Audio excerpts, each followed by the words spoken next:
একদিন হযরত মুহাম্মদ সাল্লাল্লাহু আলাইহি ওয়াসাল্লাম আয়েশা রাদিয়াল্লাহু তাআলা আনহাকে ডেকে বললেন, হে আয়েশা, আজকে আমি অনেক খুশি।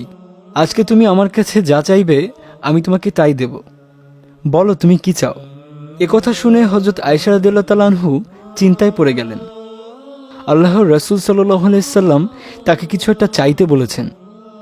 যেন তেন কিছু চেয়ে তো এই সুযোগ হেলায় নষ্ট করা যায় না।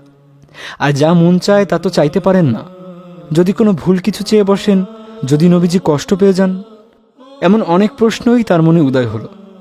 এমত অবস্থায় আয়েশা রাদিয়াল্লাহু তাআলা আনহা নবী করিম সাল্লাল্লাহু আলাইহি সাল্লামকে বললেন, আমি কি কারো কাছ থেকে একটু পরামর্শ পেতে পারি? নবী করিম সাল্লাল্লাহু আলাইহি সাল্লাম বললেন, ঠিক আছে, তুমি পরামর্শ নিয়েই আমার কাছে চাও। আয়েশা রাদিয়াল্লাহু তাআলা আনহা তখন তার পিতা হযরত আবু বকর রাদিয়াল্লাহু তাআলা আনহুর কাছে পরামর্শ চাইলেন।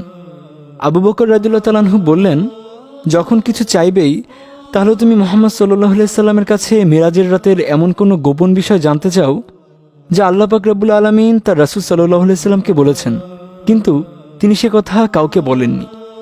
আবু বকর রাদিয়াল্লাহু তাআলা আনহু আয়েশা রাদিয়াল্লাহু তাআলা আনহাকে এই পরামর্শ দিয়ে বললেন, তুমি আমাকে কথা দাও, নবী করিম সাল্লাল্লাহু আলাইহি সাল্লাম যা বলবেন তা সর্বপ্রথম তুমি আমাকেই জানাবে। আয়েশা রাদিয়াল্লাহু তাআলা আনহা সম্মতি দিয়ে নবীজি সাল্লাল্লাহু আলাইহি সাল্লামের কাছে গিয়ে বললেন, আমি মিরাজের রাতের এমন কোনো গোপন কথা জানতে চাই যে এখনও আপনি কাউকে বলেননি।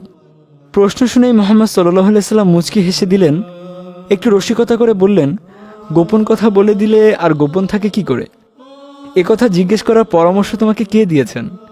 নিশ্চয়ই আবু বকর। কেননা একমাত্র আবু বকরই পারেন এমন বিচক্ষণ প্রশ্ন করতে। এরপর আয়েশা রাদিয়াল্লাহু তাআলা আনহার দিকে তাকিয়ে হযরত মুহাম্মদ সাল্লাল্লাহু আলাইহি ওয়াসাল্লাম বলতে লাগলেন, হে আয়েশা, আল্লাহ আমাকে মিরাজের রাতে বলেছেন, হে মুহাম্মদ, আপনার উম্মতের মধ্যে যদি কেউ কারো ভেঙে যাওয়া মন জোড়া লাগিয়ে দেয়, কোনো ব্যথিত হৃদয়ের ব্যথা দূর করে দেয়, তাহলে আমি তাকে এর বিনিময়ে বিনা হিসাবে জান্নাতে পৌঁছে দিব। সুবহানাল্লাহি ওয়া বিহামদিহি। এ কথা শুনে আয়েশা রাদিয়াল্লাহু তাআলা আনহা অত্যন্ত খুশি হলেন। ছুটে গেলেন তার বাবার কাছে। প্রতিশ্রুতি মতো আয়েশা রাদিয়াল্লাহু তাআলা আনহা হযরত আবু বকর রাদিয়াল্লাহু তাআলা আনহুর কাছে এসে নবী করিম সাল্লাল্লাহু আলাইহি সাল্লাম বর্ণিত কথাগুলো বললেন। কিন্তু তা শুনে আবু বকর রাদিয়াল্লাহু তাআলা আনহু কাঁদতে শুরু করলেন। আয়েশা রাদিয়াল্লাহু তাআলা আনহু আশ্চর্য হয়ে জিজ্ঞেস করলেন, বাবা, আপনি তো কত ভেঙে যাওয়া মন জোড়া লাগিয়েছেন, কত ব্যথিত হৃদয়ের ব্যথা দূর করেছেন। আপনার তো সোজা জান্নাতে যাওয়ার কথা, কিন্তু আপনি কাঁদছেন কেন? আবু বকর রাদিয়াল্লাহু তাআলা আনহু বললেন, আয়েশা, কারো ভাঙা মন জোড়া লাগালে যেমন আল্লাহ সোজা জান্নাতে দিবেন, কারো মন ভাঙলেও আল্লাহ যদি সোজা জাহান্নামে দিয়ে দেন। আমি না জানি নিজের অজান্তে কতজনের মন ভেঙেছি, কতজনকে কষ্ট দিয়েছি। এর জন্য আল্লাহ যদি আমাকে জাহান্নামে দিয়ে দেন, তখন আমার কি হবে? সেই ভয়ে আমি কাঁদছি। সুবহানাল্লাহ। মানুষ হলো আশরাফুল মাখলুকাত, আর তাই একজন ব্যথিত মানুষের ব্যথা দূর করতে পারলে, একটা ভাঙা হৃদয়কে জোড়া লাগিয়ে দিতে পারলে আল্লাহ আমাদের বেহেশত দান করবেন। আর এর বিপরীত হলে আমাদের জ্বলতে হবে জাহান্নামের আগুনে।